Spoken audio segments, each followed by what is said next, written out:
L'IUT de Reims fête ses 50 ans. Une épopée pédagogique d'un demi-siècle, placée sous les signes de la réussite et de la qualité. Retournons un peu en arrière. Créé en 1966 grâce à la réforme Fouché, sorti de terre en 6 mois, l'IUT de Reims est le premier de France. Il annonce un vent de changement pour l'université et l'enseignement supérieur. Alors pourquoi a-t-on créé les instituts universitaires de technologie? On avait peut-être trop tendance à donner aux jeunes une somme de connaissances, à mon sens trop importante, dont ils ne se servent peut-être pas beaucoup après. Ce qui compte, c'est leur apprendre à travailler et avoir le goût de continuer à travailler.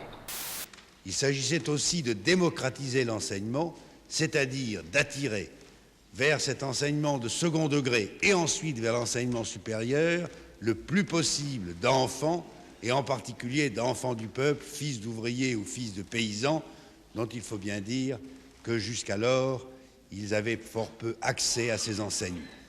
Les IUT ont été créés avant tout pour répondre à un besoin économique. Il est apparu la nécessité de l'existence d'une voie nouvelle, plus courte, plus efficace, avec pour objectif de faire entrer plus rapidement les étudiants dans la vie active. À l'époque, après le boom démographique d'après-guerre, l'IUT est également un moyen d'attirer plus d'étudiants, de milieux moins aisés, vers l'enseignement supérieur. Mais enfin, vous ne prenez quand même pas n'importe qui.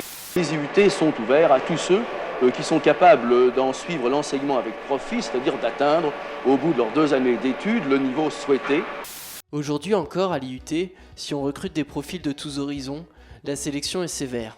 Mais contrairement à certaines autres filières, les critères ne sont pas seulement scolaires. Ils sont également basés sur l'expérience personnelle, la motivation et la personnalité des candidats.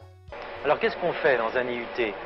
Je crois utile de vous signaler que je n'ai pas l'honneur d'être un universitaire ni un professeur, mais je suis un directeur d'une entreprise privée. La présence d'intervenants professionnels permet aux étudiants d'avoir un premier contact avec le monde de l'entreprise, de commencer à se constituer un réseau et pourquoi pas à chercher des stages.